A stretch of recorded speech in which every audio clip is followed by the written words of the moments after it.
What's going on? It's Joey Thurman. Here's another episode of the season 3 of the Fad or Future podcast. Dr. Rick Ritchie. You know, I'm going to read your bio ahead of time because he said that when he writes this thing, he's not quite sure who that man is. But then when somebody reads it, he sounds very important. So you look good on paper, my friend, and you look good in person too. Oh, okay. All right. Thanks, Joey.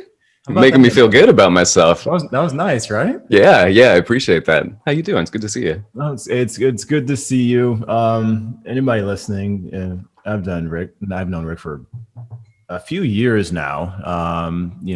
In person a couple of years ago, and then you've been around as an educator, author, all sorts of stuff. NASM. If anybody knows NASM, North American Sports Medicine, his face is over everything, and even certifications. I've got to watch you and listen to you and all this sort of shit. It drives me crazy how smart you are. So what's up, anybody that's part of NASM who's probably seen my face so much that they're happy that they're not going to watch the visual of this. They might listen to it, but they see my face and they're like, not that guy again. And anybody, it's NASM, not NASM, because they don't like when you say NASM. Apparently, I don't care, but the people upstairs, they have their things. They have their hiccups, and that's one of them for some reason. They have their things. Okay, well, you're in New York City as a career, right? And we're in March, April-ish, I guess, depending on when this comes out. So let's call it April right now. And anybody listening, yes, sometimes podcasts didn't get recorded that same day. Right. We're pulling the curtain back. How dare you? It's been a lie. Wait a minute. I'm not listening to this live. They didn't record it yesterday. No, it is. Man, so first of all, how has the pandemic been for you? Because you own multiple businesses. You're an educator, and it can't be easy for a personal trainer, but you own personal training spots, as well as you had other businesses, and you're trying to keep your head above water, and you got a family. I mean, how has this been for you? It's been tough, no doubt. It's been tough for everybody, and so I'm not a unique story with that, and I don't want to paint a picture that I am. But losing businesses. So there are a couple businesses that just couldn't survive the pandemic, and some other businesses. So the gyms, independent training spots, which are like co-working space for personal trainers. It was a lot of back and forth with landlords, and some pleading and people holding out. And I think landlords have their own little forums and groups where they're like, let's stay together and stay strong. And then as more and more tenants just start falling off, then those landlords are like, I know we talked about staying strong, guys, but I'm gonna have to cut some deals. So I finally got some deals cut, and I was able to survive until we were able to open back up. But it's like becoming a personal trainer. Just because you become a personal trainer doesn't mean that people start training with you. You have to do the work. And so just because we opened our doors back up didn't mean that people were ready to start coming back. And that's been a significant challenge. And also with the significant challenge of the great New York City exodus that seems to be taking place. So all of the and the businesses aren't open yet, right? The banks don't have to come back, and the whatever. So any of the places that are open that aren't requiring their people to come back, that's that affects our business. I first really met you in person. It was at your old spot, Recover, which I think that place was ahead of its time. And we talked a little bit in the pre-interview how like to go and get one of these services, you have to go to one place, then drive across town and go back and forth. And tell me a little bit about the concept there. That was really unique. And I mean, it's sad to hear that it's gone. And, there's a plethora of other businesses that have, had to pull out essentially. But talk about that a little bit.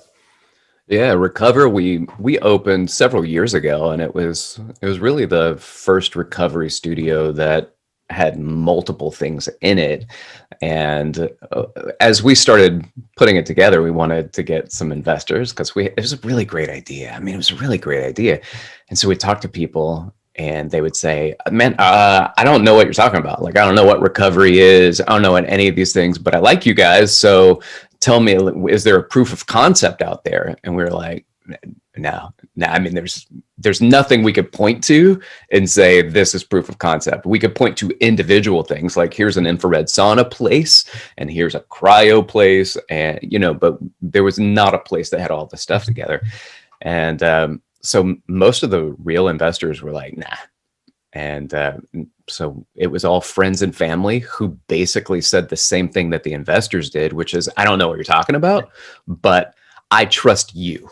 Yeah. I know you. I believe in you. And I think that if you think it's a good idea, then we're willing to put our money in it. And so it was a good idea. It couldn't survive the pandemic.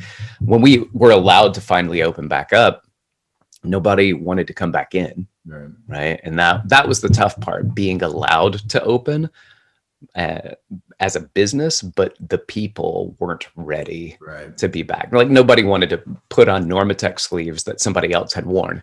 And it didn't matter how many times we cleaned them, how sanitary we were, even sitting in the chairs, pushing an elevator button to get, like, nobody was ready to do it. And so we just had to fold on it. So what's your advice to people who get to that point, right? Like you put a ton of time and energy and love into something. And when do you know it's time just to, like, step away?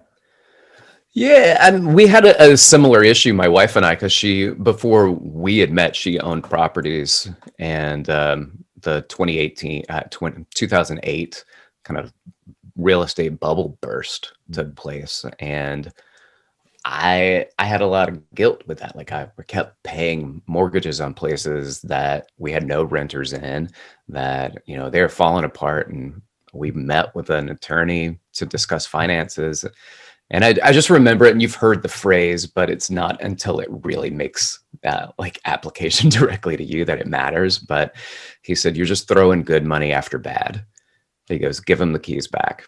And we did. We gave the bank the keys back, and we were like, hey, some solid run. We lost a lot of money on it.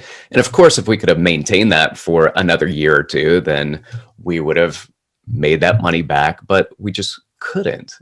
And that's the thing. Like, are you ready to do that? We'd already put a lot of money into it. Our investors were great. Our investors in Recovered, they didn't feel nearly as bad as we did. Right. For them. Like, I lost your money, and they were like, nah. If I didn't have the money to invest, then I wouldn't have invested. We know that there's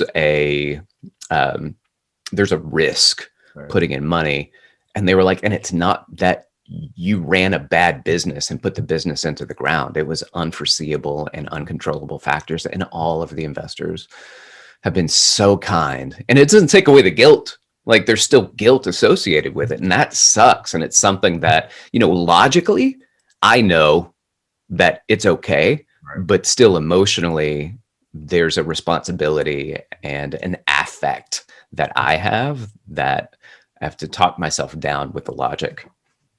Yeah, and part of that's going to be a little bit of the ego, right? Like you got this idea, and you're like, you should be able to thrive through even a global fucking pandemic that nobody could have foreseen. I think, weddings, divorce lawyers, funeral homes and personal trainers, I think that we thought we were all good. Right. And shit, man, it hit the fan. And I know when I was in there, like you had some really unique pieces of equipment that people really hadn't seen or heard about, even me being in the fitness industry. And what do you think as far as a recovery aspect? Where do you think the future of fitness is headed now? Do you think people are going to end up going back and going to massage therapists and chiropractors, or do you think that there's something now that people are going to turn to doing at home? Yeah, I have a lot of opinions about this, Joey. So let me know if you want. I like opinions. Well, hey, a podcast is about talking and opinions, so it's okay. That I didn't know if you knew that. I do. I mean, that's why they gave me my own. Right. So they were like, Rick will talk about it. And then after an hour, the producers are like, wrap it up, bro. So here's what I think.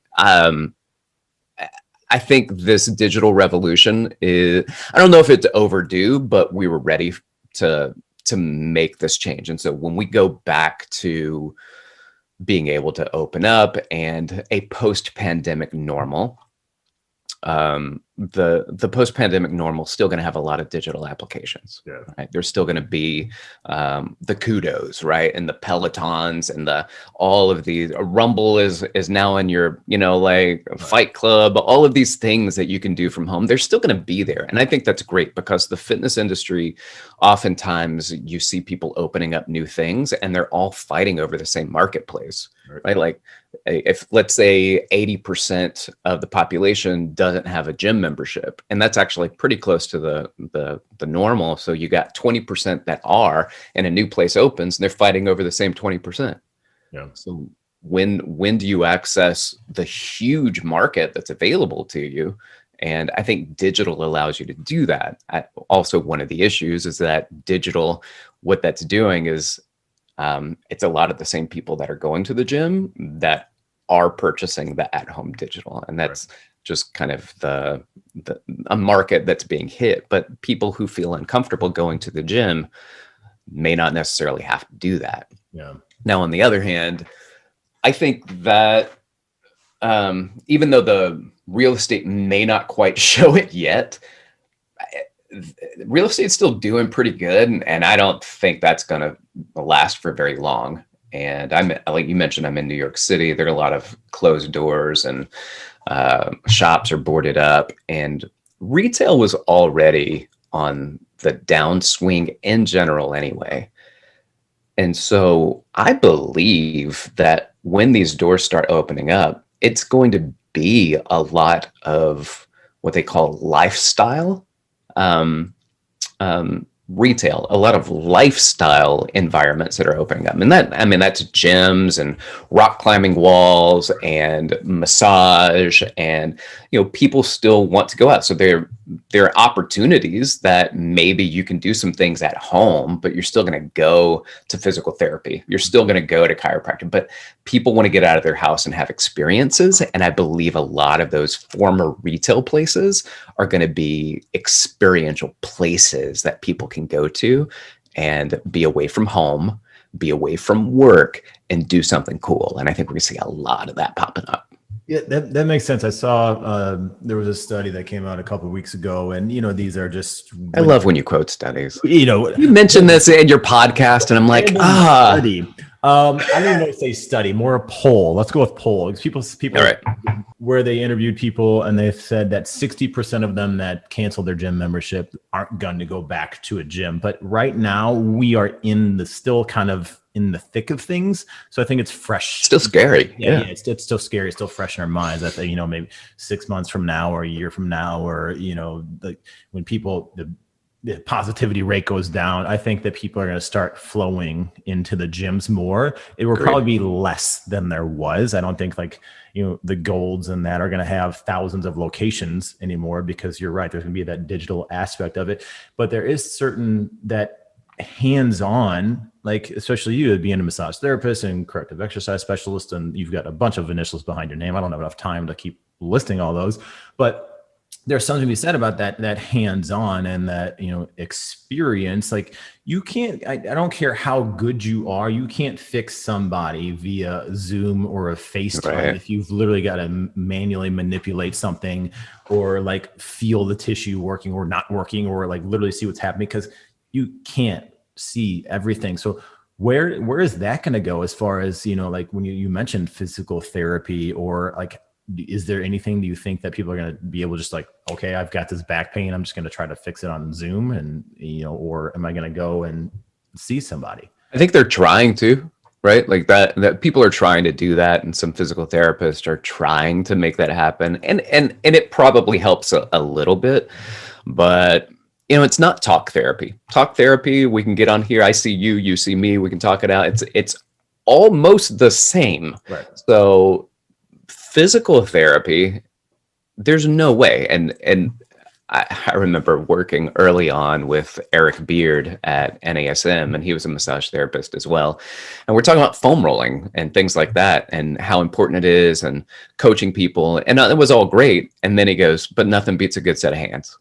And I was like, that's so true, though. That's so true, to have somebody actually do things with you and work with you. I also think physical therapy is shifting a little bit more, so it's not so much all the time and only like, these are what I do to release and this and that. Like, it's a lot of exercise. Right. And so really getting into the correctives with exercise versus just doing correctives with hands-on tissue release and things like that. I think we're going to see a lot more shifting towards the strengthening of weaknesses, not just the loosening up of tightness. And to be honest, it's a cohesive picture. And too many times people will take a little piece of it and they go, oh, the foam rolling or the body work, and that's the answer, or the stretching is the answer. And it's like a painting, pointism, like Seurat, you see little dots and everybody goes, oh, you see that dot right there? There's another dot right there. That's my favorite dot. And at some point you got to pull back and be like, oh, that's a picture. That's a really big picture that shows a lot more. Yeah, there you go, with the mug. My coffee mug. Okay. It shows a lot more than the dots. And sometimes people just focus on the dots and they don't step back and look at the picture. And I'd like to see more of that in general. And that's kind of a different story than like a pandemic to do. Yeah. But there are parts of the picture. There are things that you can do when you step back. But certainly when you go meet somebody, a professional, and you're face to face with them, you can get a better assessment and you get better treatment with that. And that'll be big. I also think that when the real estate drops down, you're going to get a lot of people that are like, man, that's really cheap. Let's open a gym. Yeah. And so you're going to see an influx of gyms, followed by a year or two later, a mass exodus of gyms that couldn't cut it. And there are a lot of things that I have opinions about. And I think that they're possible. I don't know if they're going to happen, but I do think that they're going to be a large spike in people who are like, I want to give this a go. People want to own a gym. And so many times people idealize what that looks like. Right. Like, I have the idea that owning a gym, that's the dream. And I gotta be early on, I owned a gym that I didn't have the same template that I have now. And it was awful. It was, I couldn't afford anybody to work there. I was there 86 hours a week. And that was like the time that we were open to the time we're closed. So it didn't include me cleaning up before or after or anything like that. And then I closed on Sunday. So the 86 hours were 6 days of my life. And then Sunday, I could see my children. Right. I see my wife. So sometimes I slept at the gym because the 30 minutes to get home and the 30 minutes to get back in the morning, that's an hour and they're going to be asleep. Right. So I just sleep on a treatment table at the gym. So it's not always a pretty picture. And that's the kind of hustle, right? Like when I opened Independent Training Spot, when I opened Recover, that's the kind of hustle that we were willing to put in that I'm not sure that I would ever do again. Yeah, that's kind of the thing. I have a client who, I guess former client now, that Harvard MBA, very smart guy. His company went public, like very smart dude. And he said, it was funny when I first started training him, I was at a, similar spot, like an independent training spot in Chicago. And he's like, oh, this is a unique concept. He's like, the one thing that my business professor told us to never open was a gym.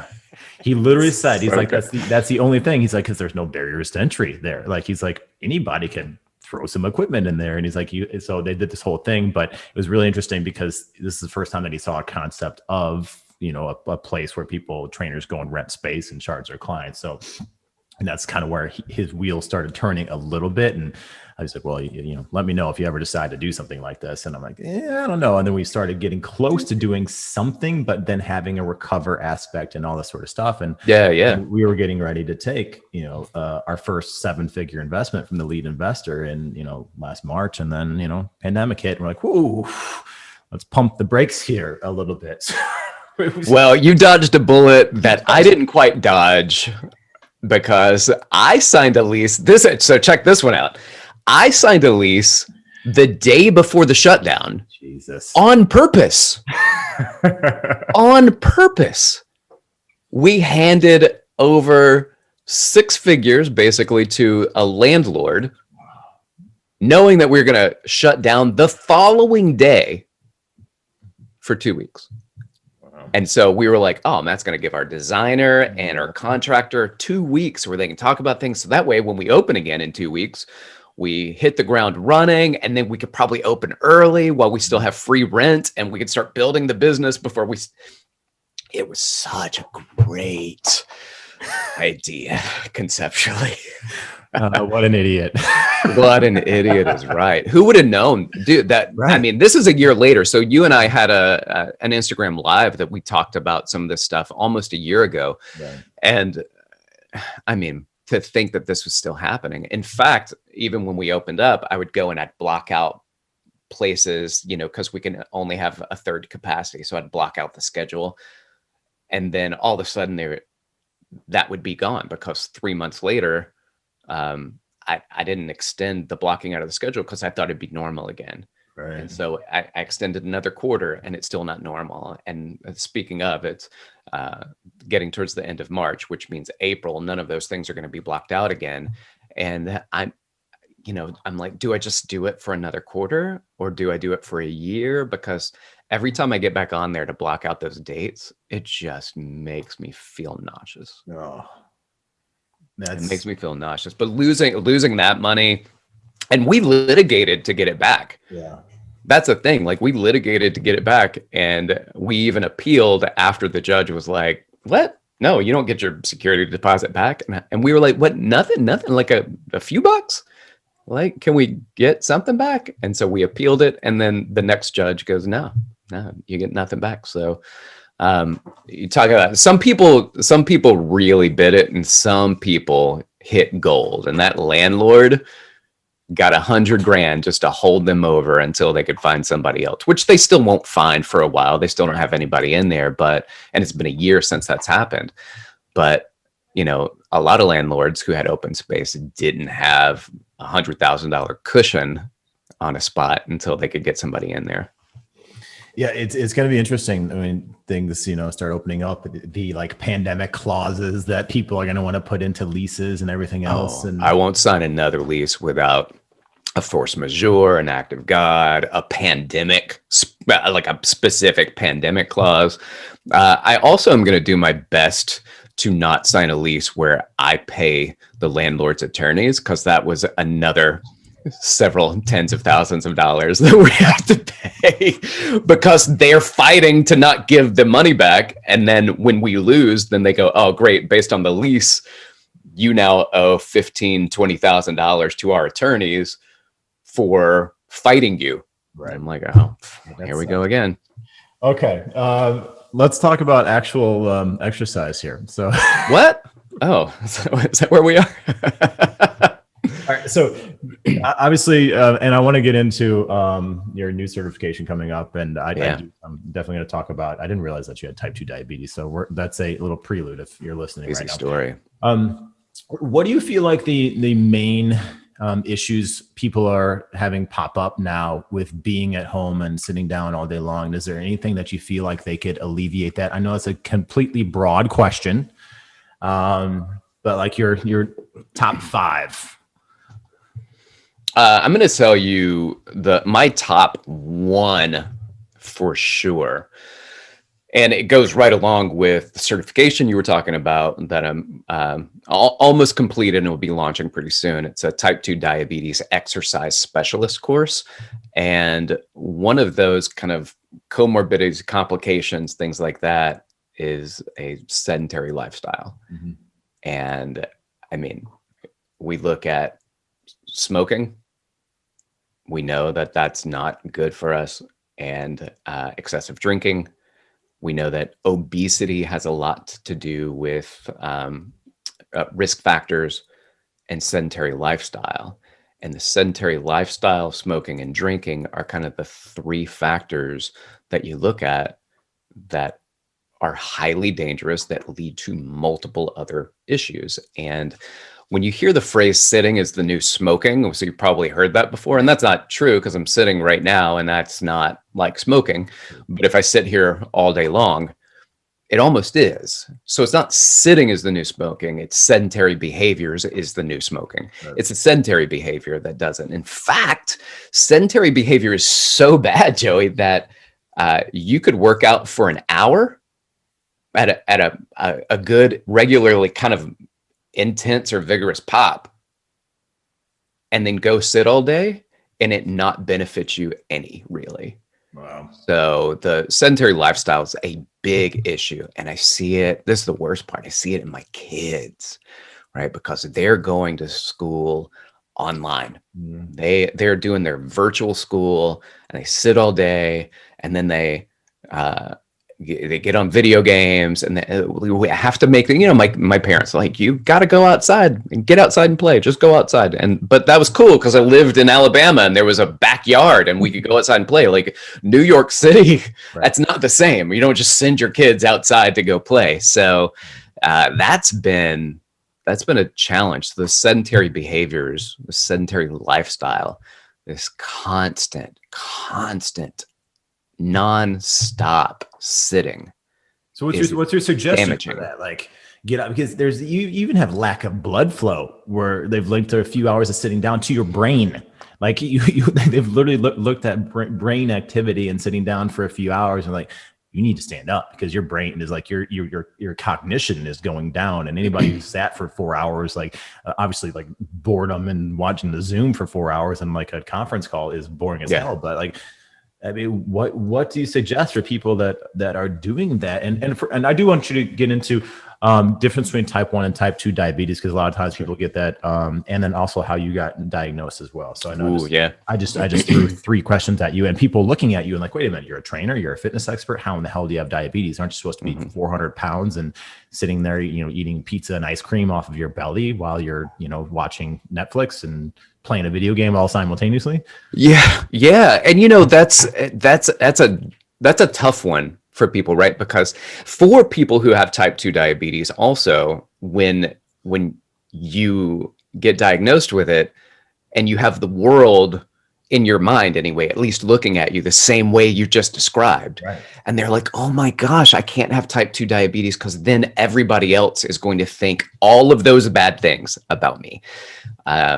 And, you don't have discipline and you don't have control and you don't have this. And there's a lot of guilt, trust me, for somebody that was diagnosed with type 2 diabetes. There's a lot of guilt with that. Let me go back real quick to those sedentary behaviors and how to unpack that. One is there's a wonderful study that showed just getting up every 30 minutes and walking for 3 minutes helped to increase insulin sensitivity. It helped to increase blood flow. It helped to decrease kind of some of the bad aspects of it. So just getting up, and they had a treadmill next to him. They had him walk. There was another study was so good. They had him get up and just do like butt clenches. Like they'd stand up and just like actively squeeze their glutes or muscular radiation there. That's it. So all they did was have them do these kind of isometric holds, and that seemed to even be relatively effective at mitigating at least some of the effects of it. So the point of it is it's not even necessarily the amount of calories that you burn in exercise don't come anywhere close to the amount of calories that you burn in the day anyway. Right. And so what we're really looking at is we're not saying don't exercise. Exercise is highly indicated, highly valuable. The benefits of exercise are incredible, but not as incredible as getting up and moving regularly. Right. So just moving. And if you don't have to sit, stand. And these studies about sedentary lifestyles are what prompted the walking desks in office and standing desks in offices because it's such powerful content that's coming out of the research about the adverse effects of sedentary behaviors.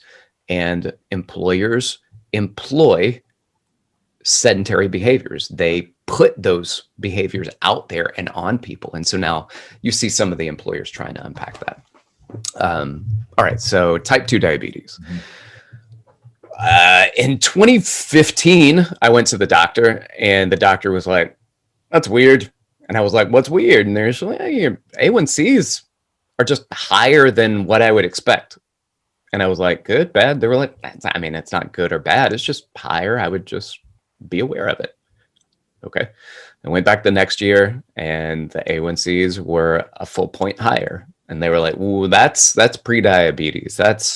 And I was like, "What does that mean?" And they were like, "You got to change your lifestyle." And I was like, "What?" And she was like, "I don't know." I don't know. Like, you exercise regularly, you eat pretty well. And I was like, "I eat better than most. Like, I'm not a saint with my food." And so I decided at that point, no more International Delight in my coffee. And in the grand scheme of things, that's really not that much sugar, but black coffee became a thing that I focused on. I went back a year later, another full point higher, and she was like, that's like, you're right there, like diabetic numbers. And I was like, no, I am not. I refuse you and your input. I don't even know if you're a real doctor. I was so mad. No. And so did you get your MD online? Yeah, I was like, I'm going to out exercise and out diet this. Right. So I went and I amped up my exercise routine more, and I started just like cutting out things, like just that I just won't eat. I just refuse food, and that must fix things. And then I got the flu in 2018 in February. And after the flu, my eyes got really blurry, and I started drinking water. Joey, like water, which has always been kind of like, drink water because I'm supposed to, because I'm a grown up, like I'm an adult, so I'll drink it, but I'm not drinking water because I want it. I was drinking that like that was straight up fairy dust. I was like, "Give me water. I need the water. Give it to." I wake up 5 times a night to go pee. And then right before I go to bed, I chug more water, knowing that I'm gonna have to get up and go pee again. But I was so thirsty. And my eyesight's getting blurry. And then I start losing a lot of weight post this illness, right? And I'm thinking, oh, my eyesight's blurry because I'm sitting in a dark room looking at my phone all day because I'm sick and there's light glowing. That's got to be something that's not good for me. So my eyesight's probably blurry from doing that. But I lost about 30 pounds. And that's a lot of weight, especially because at the time, my walking around weight was always like 160 or 165. So I dropped down to 130 pounds. Jesus. Now, I'm not tall, but that was not a healthy weight. And I remember seeing a picture of me at like a big party that we had at Recover. And my shirt just kind of like draped over me. And I was like, that's weird. And so I looked it up. And I said, blurry eyesight, I'm peeing a lot, I'm incredibly thirsty, but I'm losing weight. That must be from the exercise. And then I looked it up and it said extreme weight gain or weight loss. And I was like, what? So I went back to the doctor. My fasting blood sugar was 350. And if anybody is familiar with blood sugar, that's really high. And usually fasting blood sugar for a non-diabetic, it should be below 100. And for a diabetic, it should be under 150. And it was at 350 and my A1Cs were at almost 13. Wow. And so that was That was a real moment. It was the Ides of March. I remember thinking it was March 15th, 2018, the Ides of March. Beware the Ides of March. And I call my wife, and my wife's getting the kids ready for school. And I'd gone in early, and I tell her about it. She was like, "Oh, I'm so sorry, but I have the kids to do this. And I got to, yeah, anyway, that stinks. We'll talk about it later." And I remember getting off the phone, and I was like, I am so hurt right now that she doesn't know how hurt I am. Sure. And that was a good like conversation moment for us and our relationship, where I didn't go into, and I was like, I can't believe you treated me right. Like, I was like, I know you don't know how painful that was, that you weren't there in that conversation with me, but that was really painful because I needed somebody to feel bad for me. I don't know. I needed somebody to know how bad I felt. And yeah, the kids have to get to school, and I understood where she was coming from, but it didn't sink in until we had that talk, that she didn't understand where I was coming from. And anyway, it was strong. It was a strong relationship builder for us to have that kind of conversation. And so anyway, she told me at that point, she goes, "Well, if I know you and anything about you, you're going to take this and do something positive with it." And so that's what this course is, I think. I think this course that I'm working on is a part of that positive swing, where I had a conversation with the MedFit Network, the MedFit Classroom, MedFit Education, and Lisa Doherty that runs all of those things. We had a conversation, and she said, "Well, you put together a program, we'll launch it on our platform. It'll certainly be about a 10 or 15 hour course on the pathophysiology of diabetes, understanding diabetes, the difference between type 1 and type 2, which we'll get to, and exercise, behavior change, risk factors, contraindications, and nutrition." And all of those things add up. And, you know, talking about the guilt from earlier, I mean, there was so much blame that I was putting on what's wrong with me? What could I have done better? What should I have done? Because I used to teach at workshops. When I would talk about type 2 diabetes, I would say, this should not exist in society. Right. Type 2 diabetes should not exist. It is a behavioral lifestyle issue. And don't get me wrong, for the most part, it is. Sure. Right? Like, there are behaviors that we do, and something clicks in our body that, you know, there's a genetic code. There's this kind of epigenetic situation where it's like, you're fine until you hit this point, and once you hit this point, boom, then this kind of diabetes comes in. Same thing with heart disease. There are sometimes many people, you won't get it unless behaviors follow. And there are some people that are obese, that have really poor diets, and obesity is really strongly attached to diabetes. In fact, it's the #1 risk factor for diabetes. But not everybody that's obese has diabetes. And I would be an example that also not everybody that gets type 2 diabetes is obese. Right. It's like you can get lung cancer and not be a smoker. Like men, there's a higher incidence now of, breast cancer or pectoral cancer now, like environmental factors, all sorts of shit. Like, we're not getting that, but like that's a huge common misconception, because even me as a fitness professional, like, I know that type 2 diabetes can happen to people, but even I didn't know this until you sent me your bio. I just thought you were doing a diabetes course, and I'm like, gosh, how the fuck does he have diabetes? Like, this is it's crazy. So let's just little cliff notes on type 1 versus type 2. Yeah. So type 1 diabetes, which is what they thought I had initially, because they didn't see me as a type 2 diabetic. Yeah. Right. So type 1 diabetes is an autoimmune disease. And it's very important to understand that. So a lot of people are diagnosed with this autoimmune disease early on. And so they would think that this was a youth disease. And I think you're right when you mention environmental factors. There are a lot of things that can add up to it, but autoimmune disease is when your body sees things, your immune system in your body sees other things in your body that are good things. They see them as bad things. And so inside your pancreas, there are what are called beta cells that produce your insulin. And so for some reason, type 1 diabetics, their immune system sees the beta cells and goes, what is that?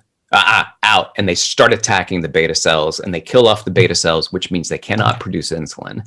If you cannot produce insulin, insulin is the way that sugars or glucose in your bloodstream is pulled out of your bloodstream. And glucose in your bloodstream is bad for you.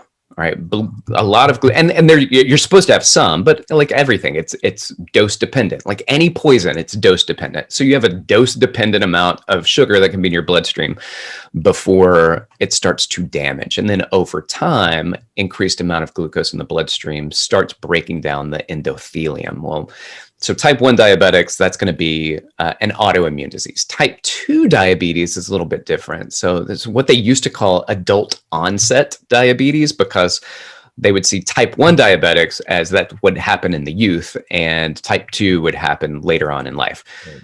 Well, we're seeing more and more incidents of type 2 taking place in youth, even though I think something like 98% still happen at age of 18 and above.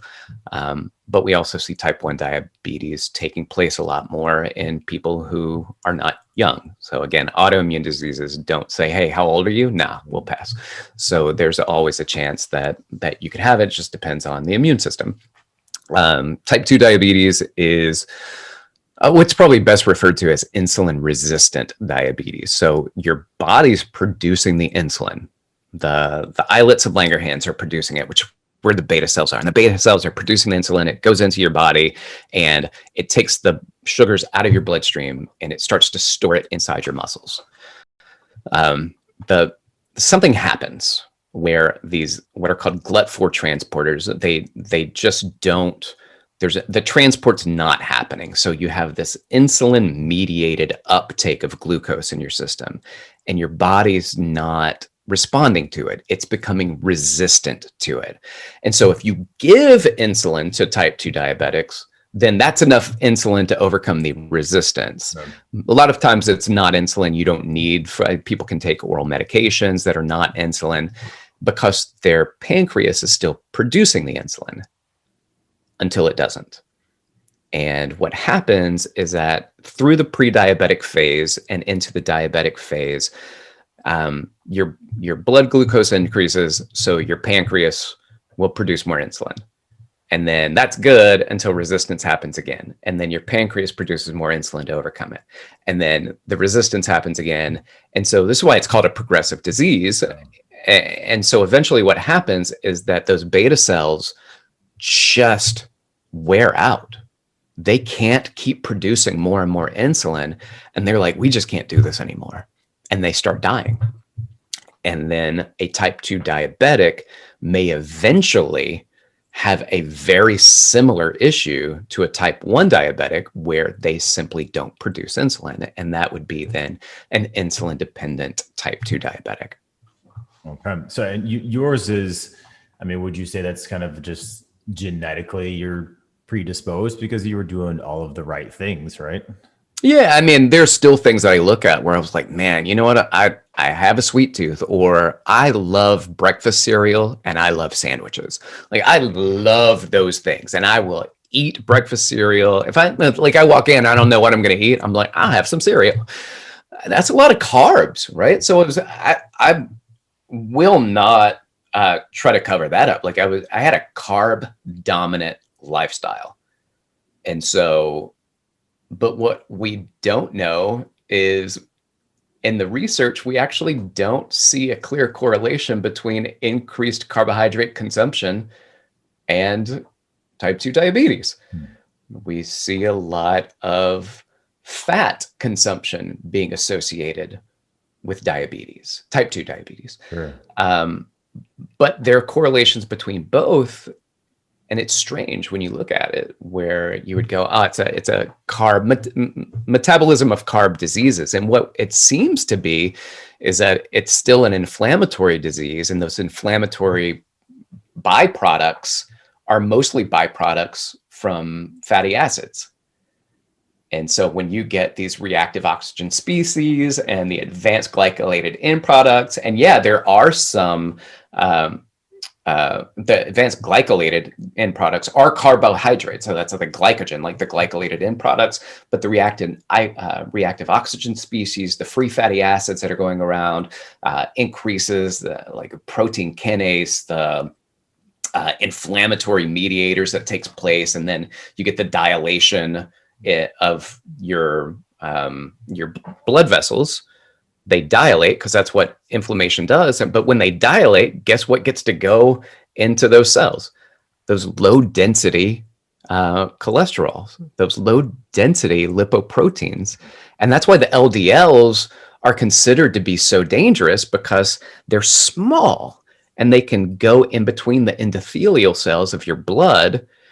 And then your body sees those, and then you start getting the interleukin 6 and 1 and all of these kind of inflammatory cytokines that are seeing the LDLs, and they start attacking the LDLs, and they create foam cells, and then it starts to scar, and then you get plaques. And so diabetes as a disease isn't the issue. Diabetes leads to many other issues. That's the problem. If you just have glucose in your system, that's not what the problem is. The problem is when you have a lot of glucose into your system, it starts damaging your micro and macrovascular.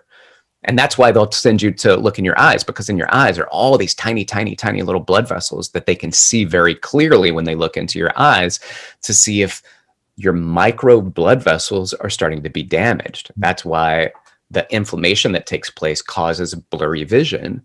So it's the eyes are the windows to your diabetes in a sense. And that's why you need to get your eyes checked regularly if you have diabetes. That's why they say, like, people, I tell those people all the time that, diabetes isn't something that isn't necessarily that bad, but it's a slow, painful progression of all these insidious that are going to happen.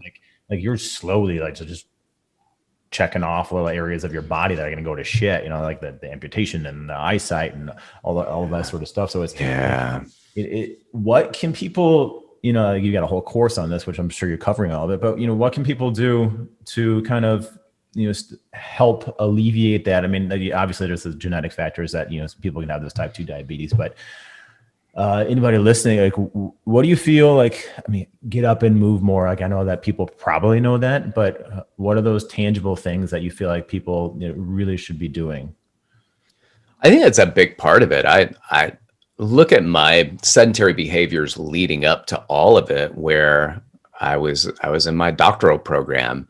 That was 3 years where I felt like maybe I'd get up and exercise, but I was sitting down a lot, and I was eating a lot of good carbs to feed my brain. And so those carbs and, whatever other factors were there. But I think even though I exercised, I didn't do a lot of intense exercising. I didn't move as much as I should have.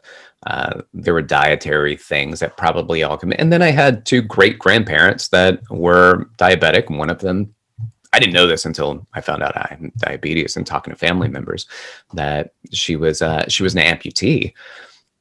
I didn't know that. I didn't know these stories about my history. And so I think understanding your family history lets you know these genetic factors that take place, and these kind of epigenetic factors around genetics. There are a lot of other factors that take place, and those are lifestyle. And a big part of that is regularly moving. And I was training a lot at the time, so it's not like I was sitting down all day. I may not have been exercising, but I was moving. I was up, I was walking around, I was handing weights to people, I was showing people what, so it wasn't like I was sedentary necessarily, but when I wasn't working, I was sitting. What are some of the things that people can do is honestly be aware of what you're taking into your body. So it's not just about, carbonated, sugary drinks, it is about the fat that you're taking in to your system as well. So being aware of that, and I think there were things that I would throw caution to the wind because I'm like, I'll just exercise that off. And I think we have to be careful for the fit folks out there who just plan on exercising some of that saturated fat off, or exercising some of the Snickers bar off, or whatever it is. Like being aware that there are better options. I remember my dad said one time, he was like, can you imagine how good grapes used to taste before they made Snickers bars? Like there's some natural candies that are out there called fruit that actually don't affect your glycemic index that much. Like your fruits don't necessarily turn to glycogen that well because it's a different type of sugar. So it doesn't affect your blood sugar in the same way. So those kind of things, like eat your fruits and eat your vegetables and minimize the garbage. There's a correlation between processed meat. There's a correlation between red meat, but particularly processed meat. A lot of processed meat highly correlated with type 2 diabetes. And that there's a correlation between the temperature at which you cook your meat, regardless of the flesh that it came from. So it could even be chicken or turkey, but grilling out and burning. So it's burning. Like the smoking is bad for you. Smoked food is not good for you. Smoke is not good for you. So you can not smoke. You don't have to smoke a cigarette. You can eat smoked food, and all of those same carcinogens are going into your body. And with those carcinogens, you just need to be aware of. You have to be aware of what you're putting into your body. When, I like, my wife makes these broccoli. She'll put broccoli and then she'll roast it, but she'll put the olive oil and some salt on it. And I'm like, man, these are so good. And I really like the burned ones. Like I like the ones that have a little crunch to it, right? And then I started studying this stuff and I'm like, no, I can't have the burned ones. I have to eat the ones I like less. And here we are, like people are like, man, I have to eat foods I don't like. I have to eat foods that I don't like. I don't think that's it. I think you just have to be aware of the balance and the force, right? So I might still have a carb day, but that correlates with my exercise. And I know I'm going to exercise. So I might have additional carbs, and I'm like, finally, I get to have this because I know I'm going to go out for a run. But eating late at night and then sleeping on it, like highly carb foods, your body, and I have to be aware of that now because we tend, especially for some reason during the pandemic, we seem to eat much later at night. And when I go to bed, I sit with those carbohydrates in my bloodstream. I wake up, I'll have a sweet taste in my mouth. I'm like, oh my gosh. And for people whose system works well, it's not an issue until it is an issue. So it's just things to be aware of that, calories are calories, eat them when you want. And I also think early on in my training, I got that teaching, like a calorie is a calorie is a calorie. So just eat whatever, as long as you burn it off, you're not going to gain weight. And I think that was part of a feeder system to me, eating whatever I wanted because I knew I could just burn it off. But my pancreas didn't know that was true. Right, my pancreas wasn't like, oh, a calorie is a calorie. Oh, I'll just let this pass. So what about is there anything with lifting and carbohydrate intake and structuring that food around a lift day versus like an off day or a light cardio day, something like that? I mean, it's going to be, the uptake of that is probably going to be much better, correct? But I mean, you're the one that's really the pro on this now. So what does the research say with that? You are, it's such a great question because people will feel like, oh, I have to burn more calories in order to get this glucose out of my system. And that's not necessarily true. Like your muscle activation. So you remember earlier on, I said there was something called insulin mediated glucose uptake, but there's also non-insulin mediated glucose uptake, which means you don't have to have insulin, which is great because I don't have a lot of it. So how do I uptake the glucose and get it out of my bloodstream? It's done through exercise. And the contraction of your muscles increases those GLUT4 transports being able to pull in the glucose from outside the system and store it in the muscles. And resistance training is really important for that. So moving, your muscles moving is really, really important for that. So going for a run, valuable. Going for a walk, being active, it is the movement that's important. Now, the higher intensity muscle contraction will also increase the amount of glucose that will be pulled into the muscle. Right. So you can do heavy lifting days, and it may not burn a lot of calories, but it will certainly lower your blood glucose levels. And people respond differently. So I think the best thing you can do if you're diabetic, or if you're a trainer and you're working with people that have diabetes, and you are, most likely you have, or you will, right. Just you also need to figure out what that tracking looks like, right? So for me, when I go for a run, my blood sugar does great. I respond really well to running, and it's probably because I suck at running. So it's hard for me. And so it's a bit more challenging, but my body efficient, so it's got to work harder. Right? Correct. Yeah. And I'm getting more and more efficient at running. And so I'm adding more lifting into the workouts. And then I take my carb days. I take more carbohydrates in when I know I'm going to be lifting. Right. And I think that's something, or exercising in general, like people can kind of balance that out with that. Also, what I was saying before is when you're working with people that have diabetes, being aware that they want to test their blood sugars pre and post workout, and you want to see the effect. And we know that lifestyle changes for diabetics seem to be more effective than medication. Unless you're taking insulin. It's rapid and very effective. But in general, the lifestyle changes affect people so tremendously. And I think the problem is the gut punch when you read, the Health and Human Resources and the CDC and the ACSM and American Heart Association, American Diabetes Association, they all are on the same page. 150 minutes of moderate exercise a week, or 75 minutes of vigorous exercise and 2 days of resistance training. And people start looking at that and they're like, that's a lot of minutes. And I'm currently doing no minutes. Right. So if you're going from no minutes and being told that you have to do 30 minutes every day, the problem is fitness professionals look at that and they go, what? It's just 30 minutes. Yeah. It's only this. And you're not meeting anybody where they're at when you say stuff like that. So now you also don't get them. Now you're another roadblock where they're like, oh, now I feel guilty because it's just this. And now I have more blame. And now I have this. But it's difficult for me. And I always tell people, do what you can, not what you can't. And there are a lot of people who get these spikes in motivation. You can't depend on motivation to change your behavior. Right. You get a spike in motivation and you go and you work out, and that spike's not going to come again. In fact, you're going to be so sore afterwards that the next time you have a spike in motivation, you're going to talk yourself out of it because of how much the last spike in motivation sucked. Mm-hmm.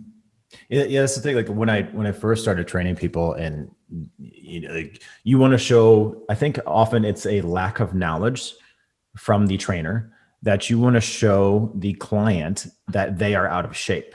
So you try to beat the crap out of them, and you try to make them throw up and all sorts of stuff. And, because you just didn't have the knowledge to explain the why around what you're doing for somebody and giving them what they need and, not what they want, and going through that. And then they're getting beat up.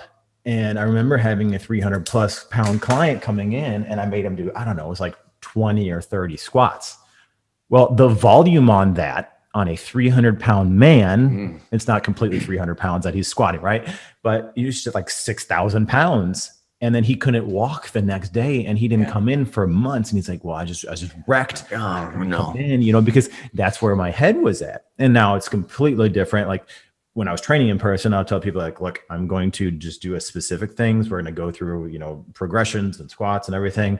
You may get nauseous because your body's not used to this, but I'm not trying to make you throw up, which is a big difference. So like, I think people, when they see me, for example, and they're like, well, I don't want to look like you or whatever. I'm like, well, for me, I had to resistance train consistently for years, and I played hockey through college. I did all this sort of stuff to look like this. But I think we get lost in just living better, healthier, longer. And like literally just like, as you said, that movement and that 30 minutes a day, like I tell this to people all the time, and it's like their mind's blown. Let's say you eat 3 times a day, whether it's 1 or 6, we're not going to get into that. It doesn't really matter that much, but take a walk for 10 minutes after you eat. Yes. The day. Holy shit. Like your bioavailability of your food, your nutrient absorption, your insulin will go down. All the sorts of, you walk 3 times a day. That's your 30 minutes. Like, well, I can do that. But what you say 30 minutes a day, well, I don't have 30 minutes at once. Do you have 10 minutes 3 times? I think that's valuable. I mean, pointing that out is so valuable, because it's not the 150 minutes throughout the week is an accumulation of 150 minutes. Now, I wouldn't be like, hey, I just ran across the street. It took like 8 seconds so I could get the bus. I'm like, 8 seconds right into my log. Like I wouldn't add up all of those little bits, but a planned, focused, and these postprandial walks are also shown to be highly valuable for people. Like after you eat your food, going for a walk has shown to be really, really beneficial. So, I mean, you're right. Can you walk for 10 minutes, and these accumulation of points? I think it's valuable. Actually, Fabio Camana, who's a professor, he works with NASM, and he's a professor at San Diego State. Exercise physiologist. Love listening to him talk. So smart, but he's got a gamification of your lifestyle, right? So sitting down is negative however many points, standing is 1 positive point, exercise or movement is 2 points, and exercise is 3 points. And so you just want to balance out and he gamifies it so people can be like, oh, let me see at the end of the day, kind of the way Weight Watchers does with their numbers, what am I doing at the end of the day, and am I in a positive? And I think you just need a positive ratio where you are either standing or moving or something, just not more than you're sitting. I expect that most people will sit the majority of their day, because we know you're then going to go to sleep. Correlations between type 2 diabetes and sleep. There's correlations between snoring and sleep apnea and daytime napping. And the reason the daytime napping is because there might be issues with your nighttime sleeping that make you tired, and Alzheimer's, and being considered by many researchers at this point to be type 3 diabetes, because the correlation between Alzheimer's and diabetes are so similar. They're so similar. And it's scary to me, Joey, because Alzheimer's is like my biggest pathological fear, like the pathology of having that, because of seeing my grandmother. Right. And the years and years that she lived, to the point where, she couldn't recognize people, and then to the point where she couldn't talk. And there were a lot of things, a lot of guilt that I had with that too, where I'm like, grandmother, you just told me that story. And then she would tell it again. And I'm like, grandmother, right? Like, I didn't know. I was a teenager. I didn't know how to act and respond to that. And I don't want to put that on other people, right? So there's a lot of stuff, and being aware of your diet, what you eat, and your movement. And I think that that's really important. It's just that you're doing more movement throughout the day. Exercise is important. How you exercise, resistance training is important. The intensity of your resistance training can be beneficial. But if you can't do intense, and intense bothers you, then move, and you have to move. And I've basically taken a 15-hour course and put it down into like a 30-second soundbite, which is, you can work harder and it's better. You can work more and it's better. You can move and it's better. And then be aware of the amount of processed foods, highly sugar, highly saturated fat foods that you bring into your body, and limit those things. And all of that I discussed just more in depth over the course of about 15 hours. Beautiful. I think that's a perfect place to wrap this up. All right. We've been at it for a while. So, Dr. Rick Richey, where can people find you? So on social, I'm mostly available on Instagram. So if you have questions, you want to reach out, it's at dr.rickrichey, RICHEY, or you can email me at it's Rick at HMS Resources. It stands for Human Movement Resources. So Rick at HMSresources.com. And then your diabetes course will be available. That'll be available in around May 2021. So in May 21, you can look for that. And that'll be, you can email me or DM me for information. If you want to be on a mailing list that goes out to let people know, then just shoot me a DM or an email. And then you could go to the medfitclassroom.org and you can see when it's available then. Beautiful. Well, thank you, sir. I appreciate your time. And remember, don't be a fatty, FADDY. Be a part of the future. I'm Joey Thurman, and I'll talk to you soon. Cheers.